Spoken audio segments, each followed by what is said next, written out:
Hey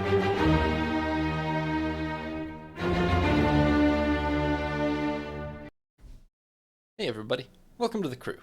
I'm Sea Lord Janda, and this is the history of the world. The year is now 2200 BCE. History, in the strict sense, with writing and agricultural civilization, has now been going on for over 1,000 years already, impressively enough. That's a little hard to put into perspective, but Uruk, by this time, has been a major city for a similar time to how long London has been a major city in the modern era. Despite what we think of as this being still an ancient, primitive date, civilization is very well established. The world has irrigation, dams, canals, roads, temples, mature, widely used writing systems in the form of cuneiform and hieroglyphs, systems of centralized rule and government. Bronze tools and weapons are now increasingly common in the Near East. Tin is being imported from as far as Central Europe. Now, that civilization is based pretty much around 4 river hubs. Those are the Yangtze and Yellow rivers in China, the Indus River in India, the Tigris and Euphrates in Mesopotamia, and the Nile in Egypt. Now, the Indus River Valley civilization and the Longshan culture in China are still a bit behind the Fertile Crescent. The Indus River Valley, probably only in that we can't translate any of their writing. It does seem like their writing is shorter and more limited than what the extent of cuneiform and hieroglyphics has come to be, though. Now, the most powerful and centralized civilizations sit in the Fertile Crescent not far from each other. The Akkadian Empire in Mesopotamia has united the once feuding city-states of that region under one banner, and has held together thus far for over 100 years despite repeated rebellions, but it's probably still a little bit inherently unstable, and it doesn't have the kind of geographic isolation that Egypt does. Meanwhile, the Old Kingdom of Egypt has stood for over 500 years, but they're struggling with power moving away from the pharaoh and into the hands of autonomous provincial officials known as nomarchs, and also the leading central government officials, the viziers. Now, the big news at the start of this century is nothing that's under human control. This is what we call the 4.2 kilo year event. And for most of civilization, what it means is drought.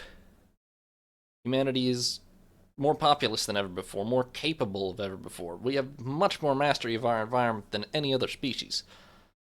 But we've never really controlled our environment. We're not free from the dangers of our own planet, and at this time, we don't really have any way to see this coming. There's apparently a weakening in the Atlantic circulation current. That disrupts other currents in turn, and the world's climate takes a rather substantial switch for a century or so, with a pretty painful impact on the civilizations of the world that are very vulnerable at this point still to any agricultural disruption. Now, some areas actually get wetter. All the hashed areas here, Northern Europe, Southeast Asia, South America, these get more rainfall for most of this century. But none of those are the centers of civilization right now. They're all on the fringes at best. The dotted areas get drier, and that includes China and, more importantly, the Near East. To be fair, the Indus does get, at least for a while here, more rain. So that's not necessarily a benefit either, though, flood problems. But China, and particularly the Fertile Crescent, get notably drier during this century. There will be impacts in the long run on China and India, but those will mostly be in future episodes. In the short term, Mesopotamia and Egypt are hit the hardest, see the most obvious impacts of the drought. Agriculture in the more marginal parts of Mesopotamia suffers pretty badly during this century. A lot of farmers have to move inland, or rather,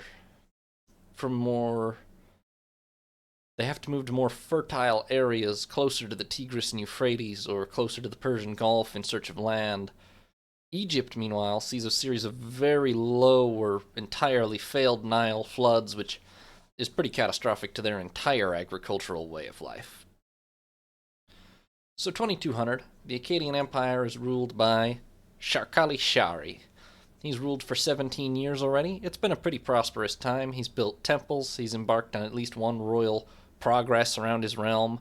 He hasn't had to face as many rebellions as his predecessors have.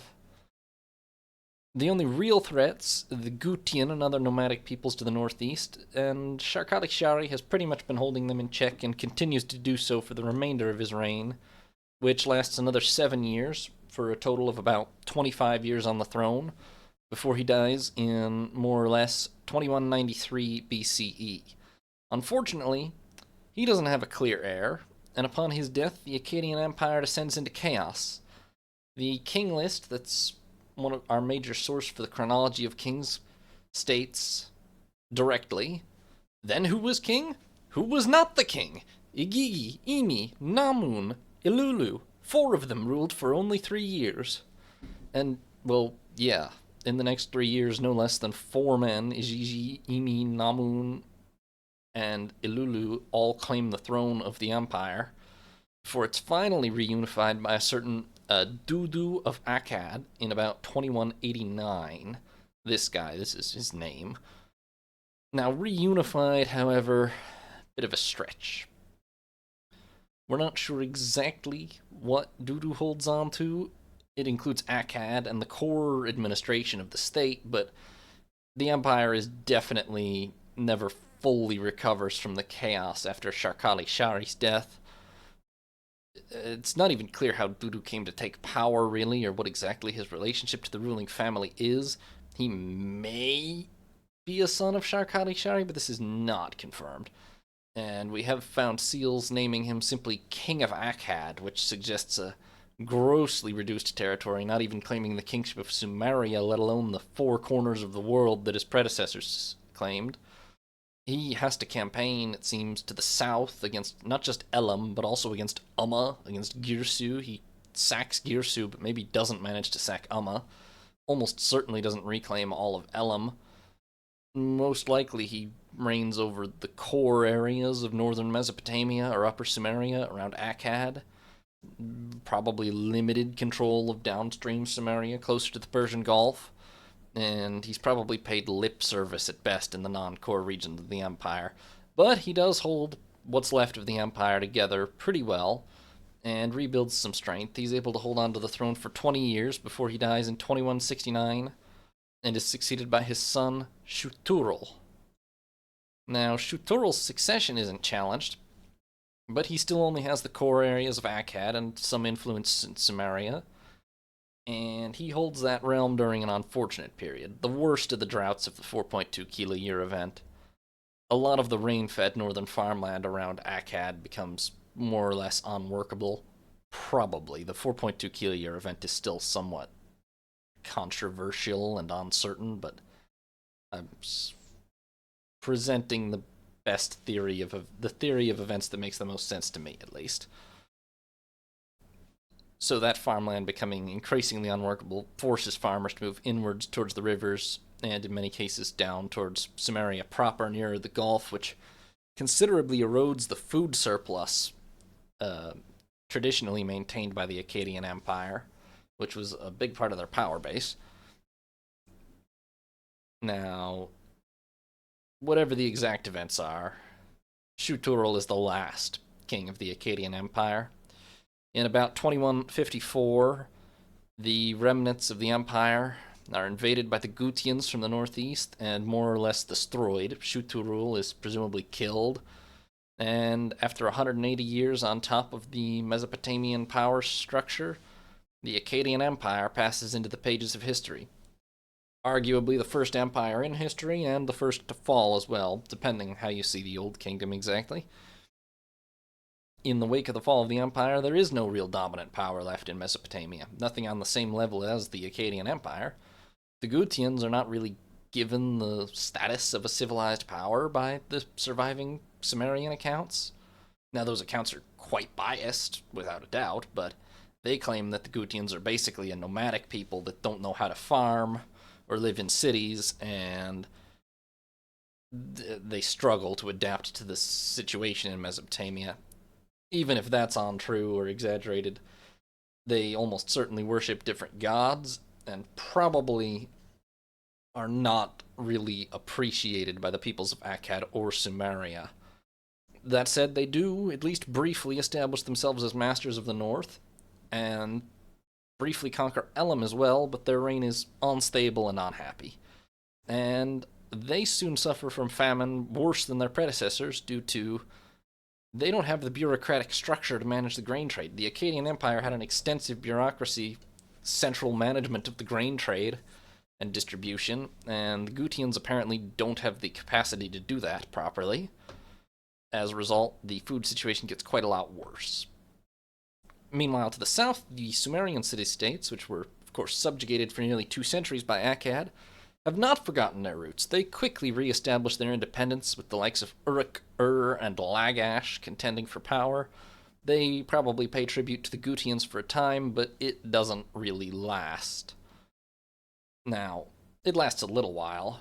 Whether you consider the Gutian period to be a proper hegemony or more of an interregnum, it lasts as much as about 30 years, in which the more traditional settled powers regroup, the worst of the famines probably pass.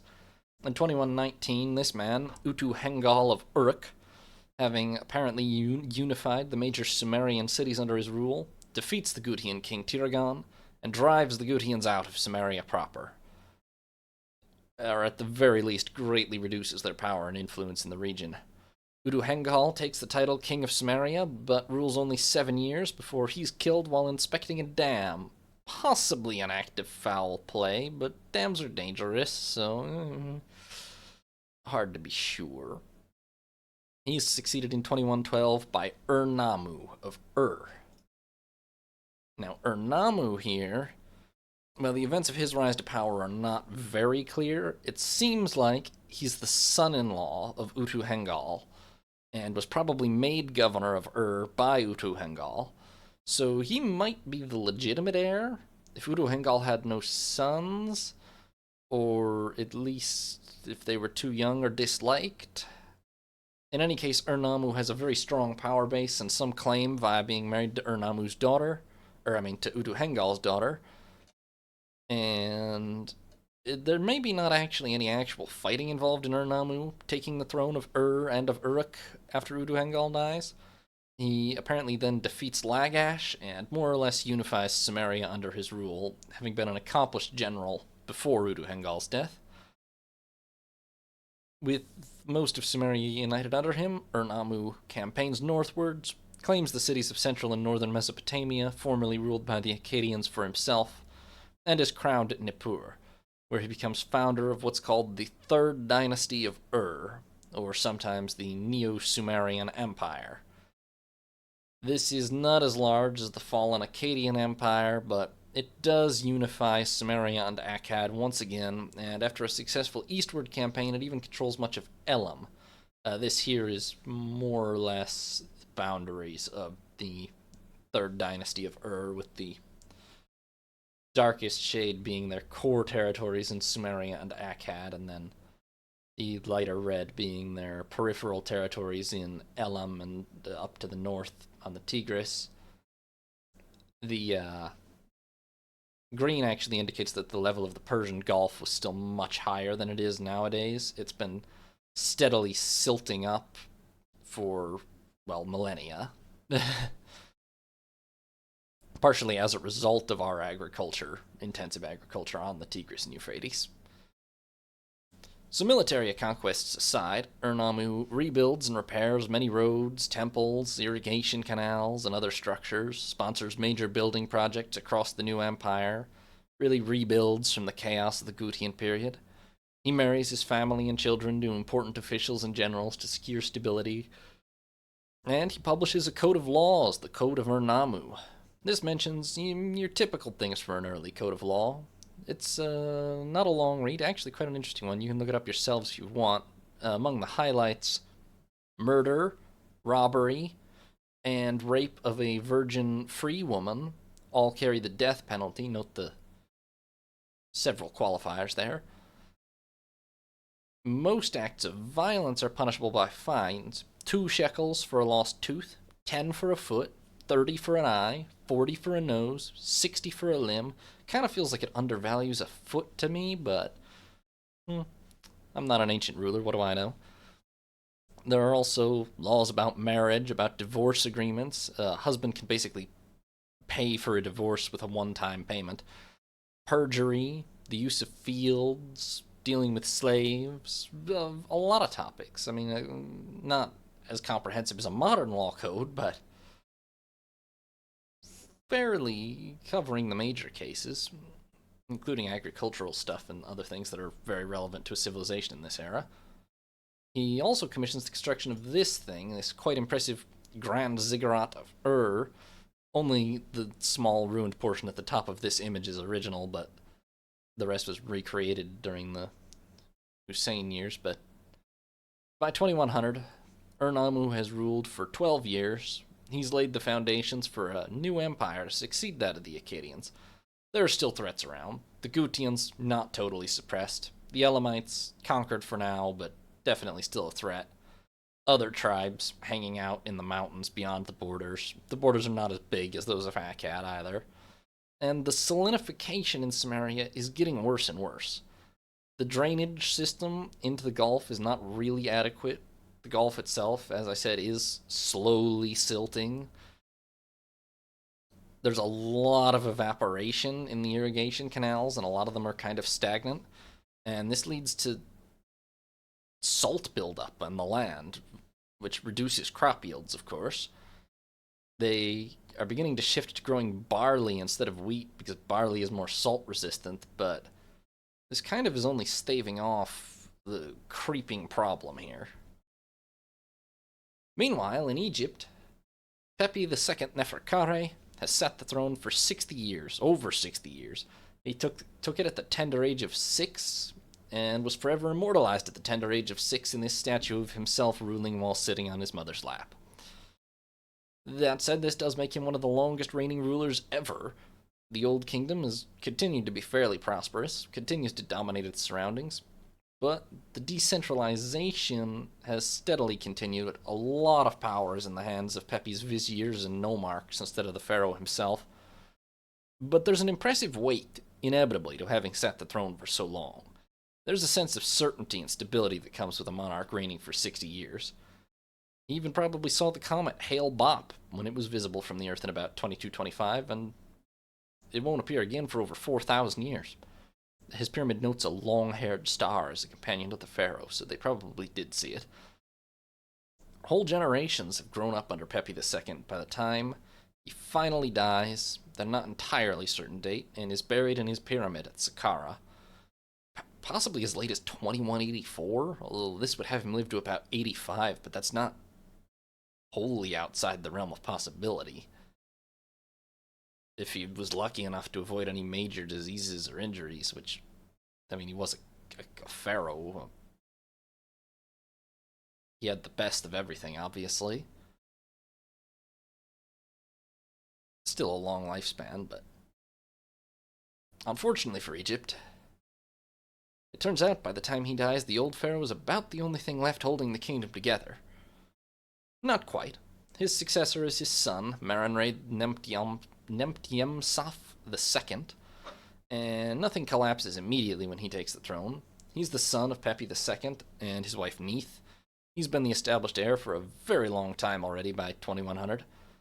The problem with that is he's been the established heir for a very long time, and he's gone from a young heir, probably not long after he was born, he was considered the heir, if not at birth, to a very old heir by the time his father finally dies. Maranre sits the throne of the Old Kingdom for just a year and a month, roughly the year 2184, before his own death. Probably not a premature death. He was probably well over 60 by the time he takes the throne, considering how long his father lived. Although Herodotus claims that he's murdered, but Herodotus is writing well over 1,000 years after this, and is demonstrably incorrect about a lot of things in ancient Egypt, so take that with a big grain of salt. That said, there is some confusion over his succession. When Maranre dies, he's probably succeeded by his younger brother, Netyarkare Sipta, but there are legends claiming a sister, Nitocris, takes the throne briefly, and apparently avenges Maranre's murder by gathering the conspirators in a room and flooding it with the waters of the Nile. we're gonna put some considerable skepticism on that. A lot of modern Egyptologists think that Nitocris is just a misreading of Neferkare by some of the ancient writers, and that misreading of the name changes the gender as well. Whether it's a brother named Neferkare or a sister named Nitocris, it doesn't really matter because Merenre's heir is not long on the throne, rules perhaps 3 years at most. If they are a sibling of Merenre, that's probably because they're very old themselves by the time they take power. And now, with the most obvious intended heirs of Pepi II dead, the floods of the Nile beginning to fail due to drought, the Old Kingdom kind of begins to fall apart with a bit of a whimper. After the death of this pharaoh, there's just no real clear central authority left, or at least it starts to break down very quickly. Famine stalks the land. The official rulership passes from hand to hand very quickly during the dark days of what we call the 7th and 8th dynasties, with whoever the last ruler was being considered the last of the 6th dynasty. Unfortunately, we really don't even know much about the succession of this period. The 7th dynasty is suggested by Manaho, who is one of the major ancient sources, but was still writing almost 2,000 years later. And we think that the 7th dynasty may be entirely fictitious, or it might be classified as including some rulers that are otherwise given to the 8th dynasty. The Egyptologist Hrakt Papazian has suggested it should consist of Diedkare Shemai, Neferkare Kendu, Maranhor, Neferkamen, Nikare, Neferkare Tereru, Neferkahor, Neferkare Pepeseneb, and Neferkamen Anu, but those are also possibly 8th dynasty rulers. Don't worry, they will not be tested on those names. They are all irrelevant, frankly. If indeed they do exist, their reigns are very short, unstable. There's even been a theory put forward that there is basically just an oligarchy of court officials attempting to hold the central authority together using the bureaucracy at Memphis without a clear reigning pharaoh at all. If so, they do not really succeed. Regardless of who exactly is sitting the throne during the next 20 years or so, the nomarchs pretty much exercise near totally independent authority, engage in warlordism and conflicts against each other, and basically divide up Egypt between themselves. The 8th dynasty that follows, or maybe is simultaneous, because maybe the 7th dynasty doesn't even really exist. These are the cartouches of the 8th dynasty that you're seeing here. They're barely any better attested to. They rule in Memphis, probably. They probably are the actual blood successors of the 6th dynasty, but they have almost no real power left. Their turnover rate is extremely high. They're pretty much puppets of the local nomarch of Koptos rather than the other way around at this point. The nomarch just supporting them in an effort to gain legitimacy for his own power.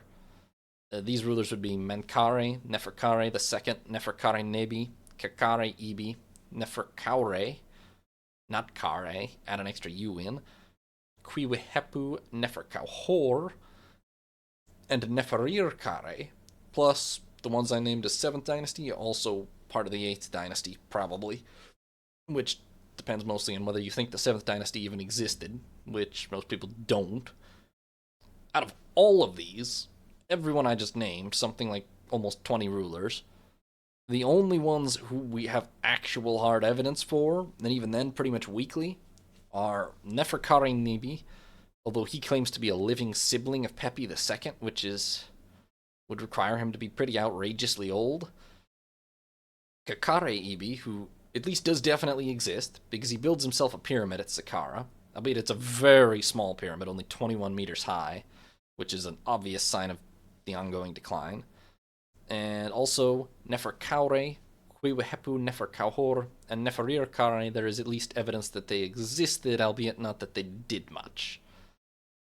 Even if we assume that only these 5 attested rulers are real, they have an average reign length of about 4 years.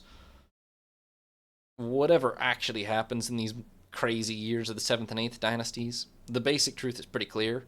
The central authority in Egypt all but collapses. The Old Kingdom is replaced by a collection of squabbling nomarchs, a pharaoh who serves as a political tool and figurehead at best. And in about 2160, any small remaining illusion of the pharaoh being in charge ends as the nomarch of Heracleopolis, which you'll see not far south of Memphis on this map, probably one Meryibrez Kiti, although also called Akthoes sometimes, not archaeologically certain either way, defeats the nomarch of Koptos, overthrows the royal line in Memphis, and crowns himself pharaoh, beginning the 9th dynasty. Manetho says he's an evil and violent ruler. Maybe. He was surely power hungry, clearly, and probably attempted to impose his own authority on the other nomarchs. Whether he was evil and violent beyond that is hard to say. In any case, he's not really able to impose his authority on all the other nomarchs effectively, certainly not in his lifetime. Egypt is not really ever fully unified under him or his dynasty. Attestation of any other rulers of this 9th dynasty is pretty much non-existent. The only other names known are Neferkare VII, Nebkare Kiti II, Setut, and Imhotep. The archaeological evidence for them is limited at best. Allegedly, there are 18 kings of the 9th dynasty, but they would have to be spread over a very short time of only about 10 to 30 years or something. Yeah, maybe 30 years, which is not long to have 18 kings. 5 is probably more reasonable, and even then not long reigns.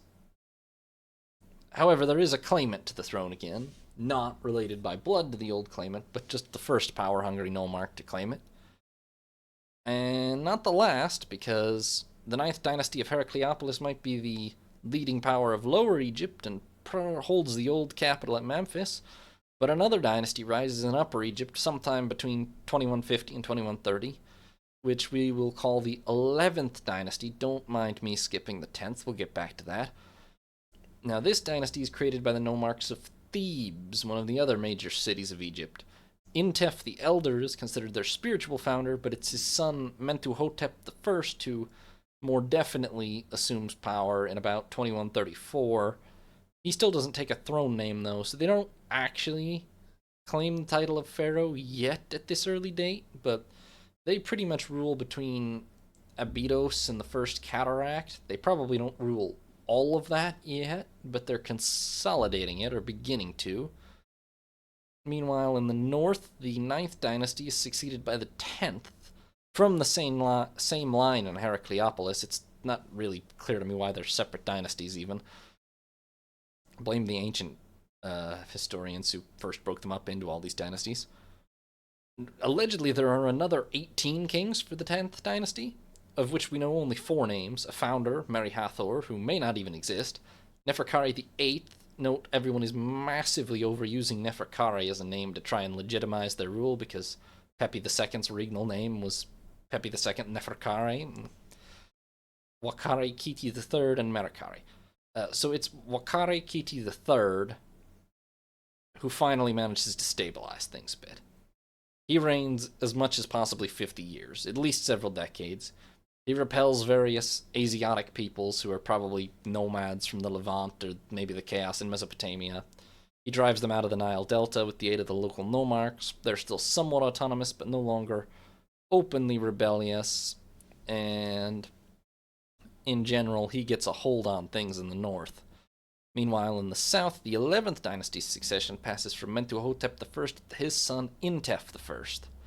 Intef defeats the nomarch Chauti to his north, and then does claim the title of pharaoh for himself. He dies in about 2118 BCE, and is succeeded by his son Intef II. Intef II secures his hold on all the cities as far as the First Cataract, and clashes several times with Wakare Kiti II over possession of Thinis and Abydos, which you'll find just north of Thebes, past the U-curve in the Nile.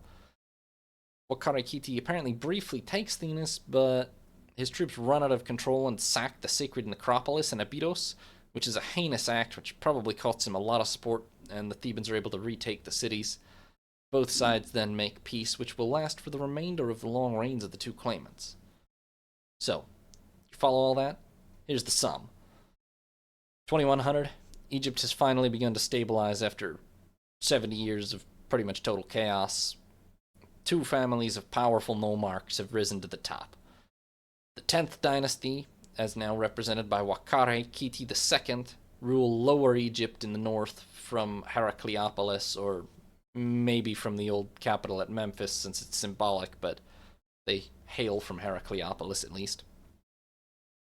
The 11th dynasty, as represented by Intef II, rules Upper Egypt from Thebes in the south.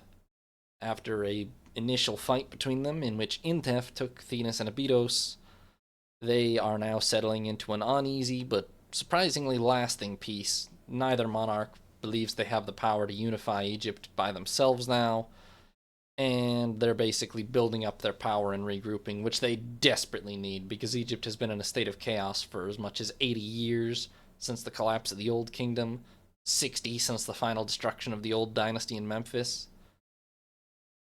The breather is probably much needed. It doesn't seem likely that this will last forever, but Egypt has been divided in the past. It could stay split again.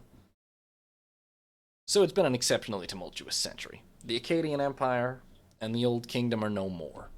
I've only got one other note for the 2100s, which is those non-agricultural peoples up in Britain have finally finished this thing, their big stone monument, minus a few bits of detail work still.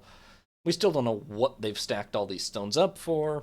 Probably ceremonial, religious, possibly astronomical. Impossible to be certain. But it's basically an indicator that even the non-agricultural peoples of the world have some pretty good building metal at this point.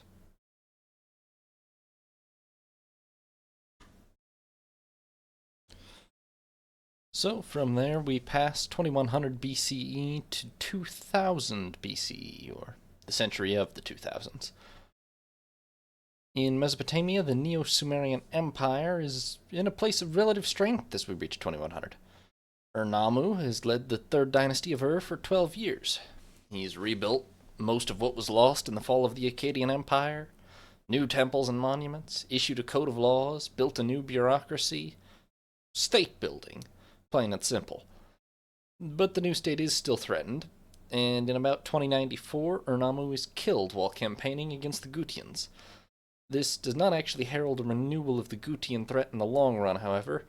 It's actually one of the last mentions of the Gutians, who are apparently pretty much destroyed or assimilated as a people by shortly after this. They just got one last hit in against Ur-Nammu. Now, Ur-Nammu is succeeded by his son, Shulgi, born to his consort Watartum. Shulgi is probably still young when he takes the throne, but not so young as to require his regency, and his reign proves to be a long one. He tends to self-glorify as a genius and god, but putting that aside, it seems like he's a pretty scholarly ruler. He takes considerable pride in his mathematical abilities. He reforms the curriculum of the scribal schools. He finishes building the great ziggurat of Ur begun by his father, and presumably conducts various other building projects around the realm. Being a bureaucratically inclined ruler, he greatly expands the bureaucracy of the state, reforms and standardizes the tax, archival, and measurement systems. This does put some strain on the limited resources of his government, though. This is still a very ancient society with a limited administrative capacity. He also has to campaign regularly against both the old enemy and the Elamites, and also various threatening mountain tribes such as the Lullaby, Simurum, and Lullabum. Now, these campaigns are not disastrous, but they don't seem to succeed in permanently crushing or eliminating any of the threats to the kingdom either. And at one point in his reign, he actually builds or attempts to build a very long wall along the northern frontier to safeguard it from the mountain tribes. Doesn't seem this was very successful. He has various wives during his long reign, notably incurring a Taram Urim, whose hand seals a marriage alliance with Mari, Ninkala, Shilki Simti, and probably others. He has at least 5 sons and 1 daughter, probably more. This picture, by the way, is a foundation nail that he's carved into. This is put ceremonially into the wall of a building he sponsored as a sort of a dedication and proof of his involvement.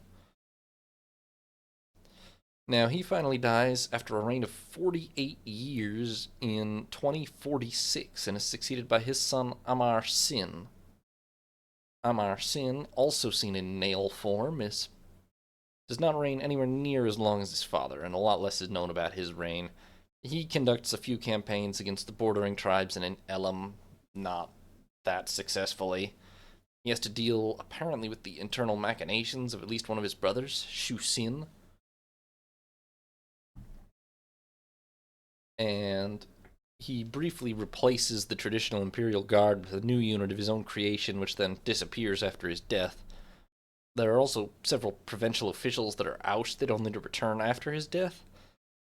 So it definitely seems there was some sort of power struggle going on. He reigns for a relatively limited 9 years before his death in 2037, and is succeeded by that plotting brother, Shu Sin, who may plausibly have been involved in Amar Sin's death. Apparently, Amar Sin dies of the bite of his shoe or something. We think possibly a scorpion bite in his shoe. It's not 100% clear, but such things could potentially be foul play. However, regardless of how he comes to the throne, nothing indicates that Shu Sin is actually a particularly poor or tyrannical ruler in himself. He has to deal with frequent rebellions and raids by tribes to the north, notably the Amorites now emerging, and revives the wall building idea. He builds a wall from the Tigris to the Euphrates to help defend the kingdom.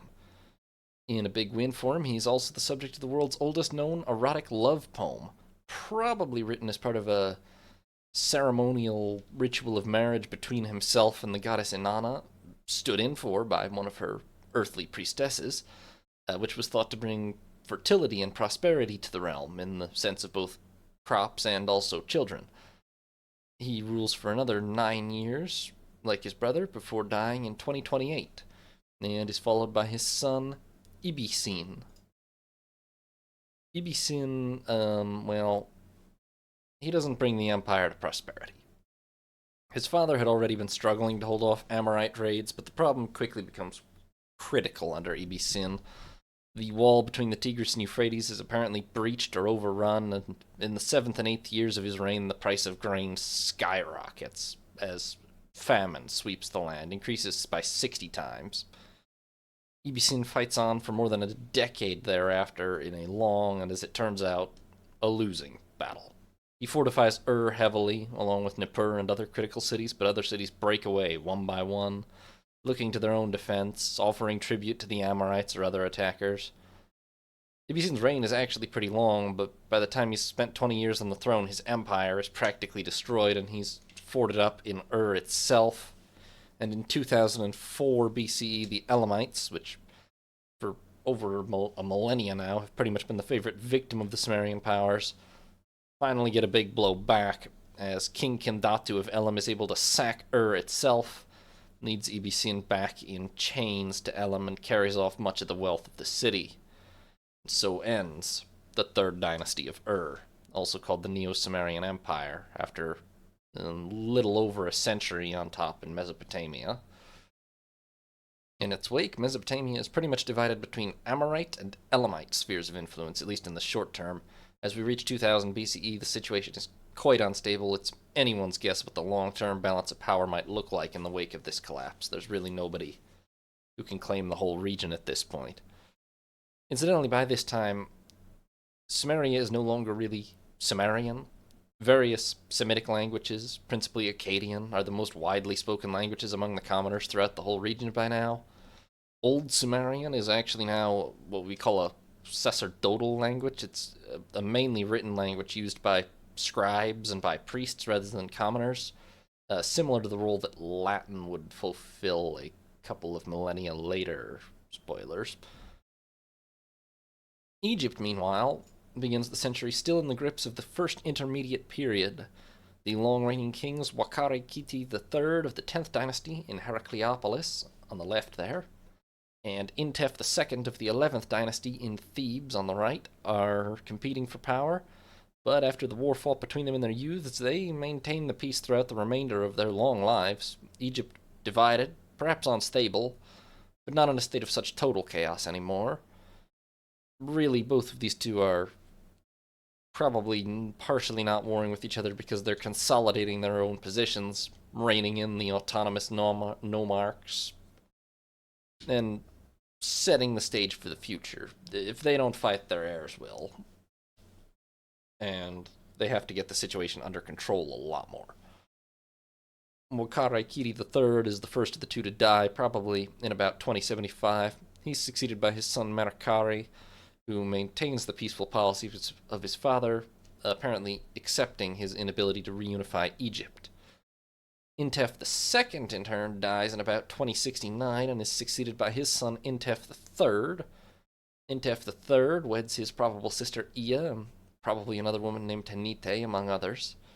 Intef III is not a young man after the nearly 50-year reign of his father, but he is much more militarily active. He not only defends his territory and holds his kingdom together against the nomarchs and raiders and so on, but he campaigns successfully against the Heracleopolis dynasty. He takes Asiut and pushes the border quite some distance northwards.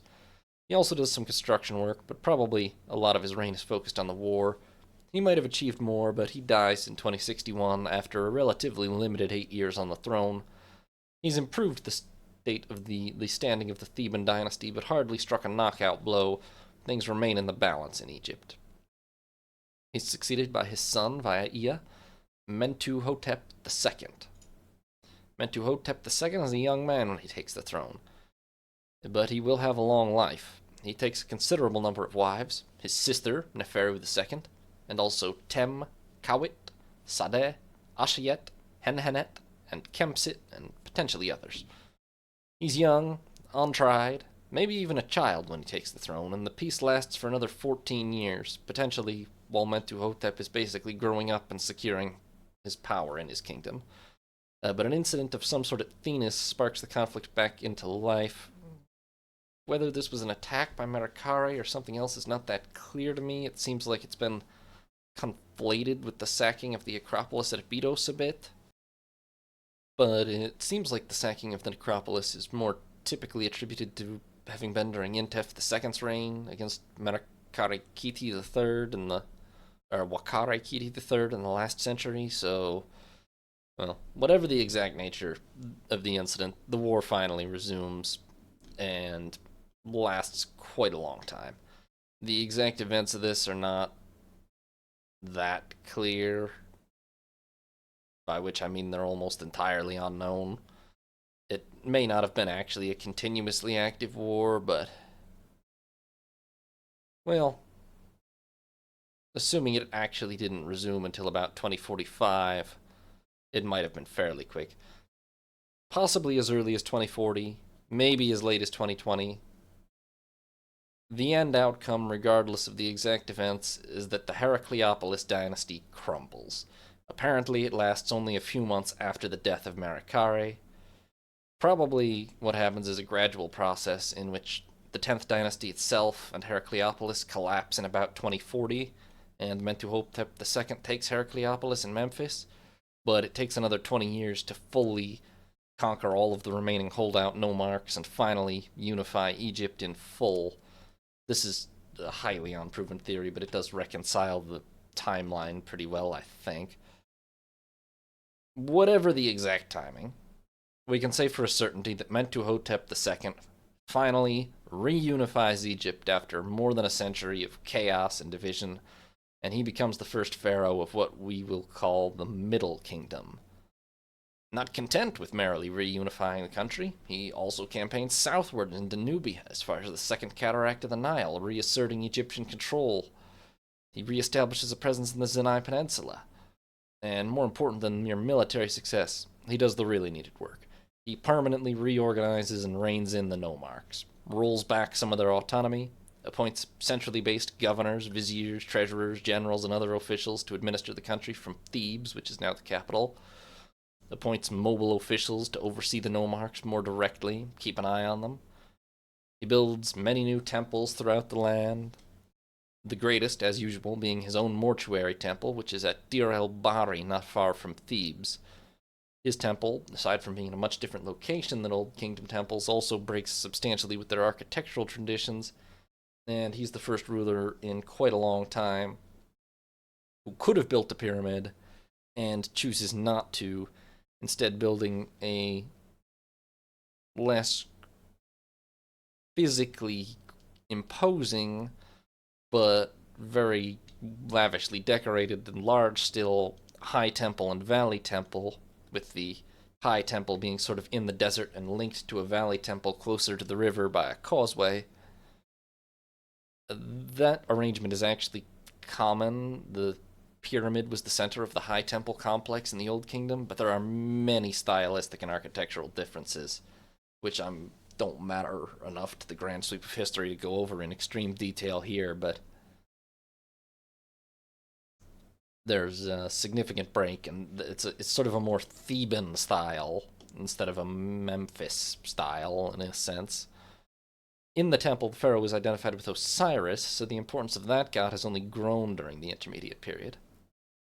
Mentuhotep II finally dies in 2009 BCE after a reign of about 51 years, albeit only about probably 10 as ruler of an actually unified Egypt, and he's succeeded by his son by Tem, Mentuhotep III.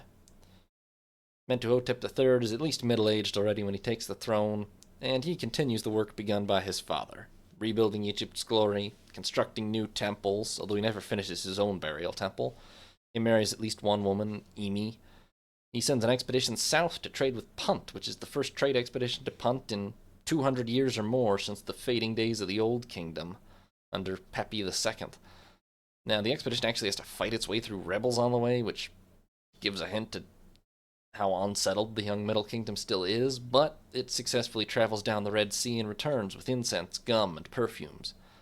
So, as we reach 2000 BC, the situation in Egypt is looking a lot better than that in Mesopotamia.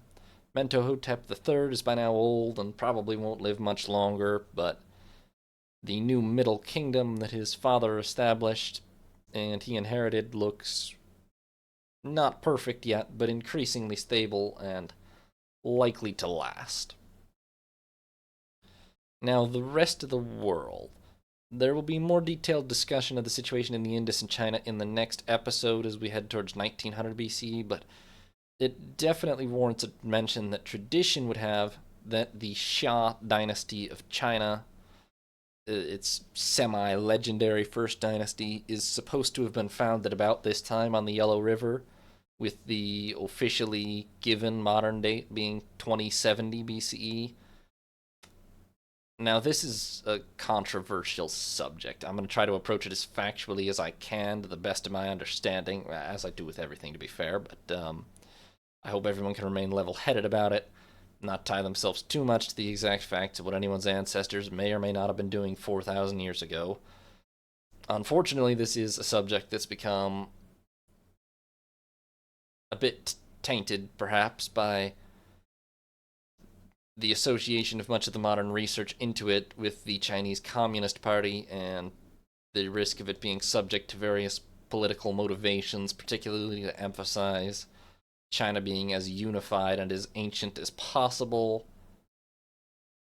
So, to be clear, I'm not saying necessarily that there's no such thing as the Xia dynasty.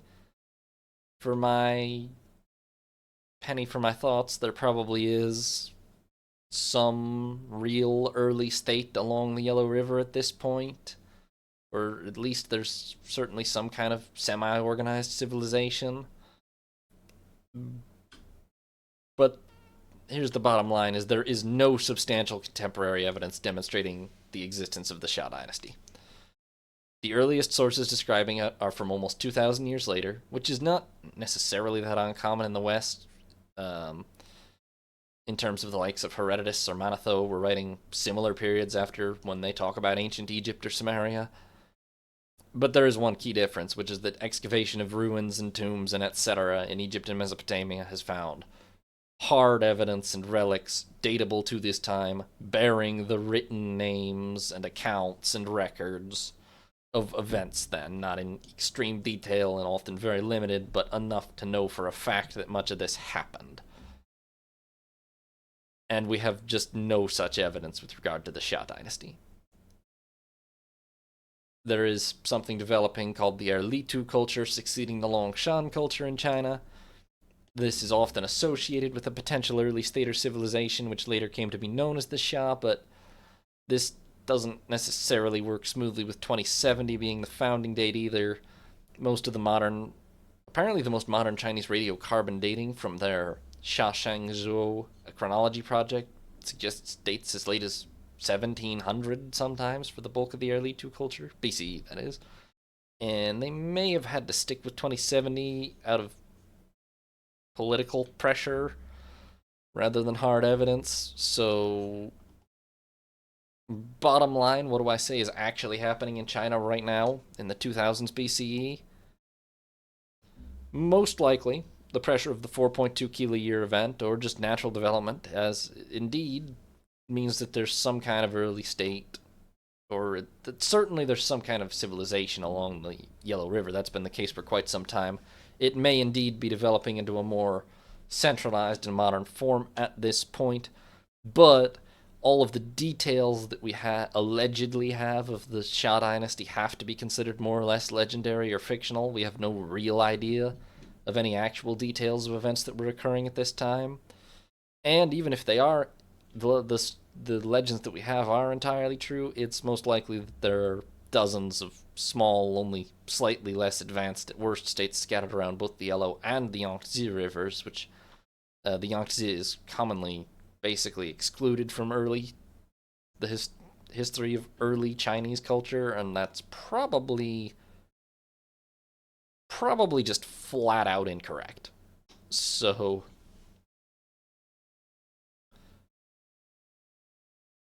the situation in China is very complicated and uncertain at this point, is the bottom line. There's definitely still civilizations along both of the great rivers. They are certainly developing. We have no hard evidence for certain events occurring at this time. So, 2000 BCE.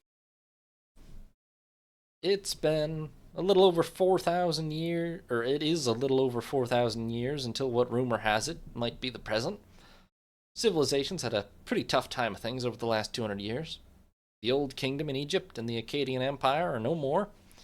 The Middle Kingdom has risen in Egypt, though, and it looks here to stay. In Mesopotamia, the Third Dynasty of Ur, or the Neo-Sumerian Empire, rose and then fell again in the span of this episode, leaving a very chaotic situation behind.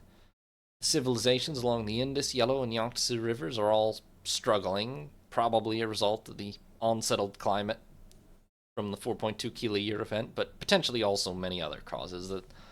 The climate event is not necessarily 100% accepted by any means as the cause for all of this.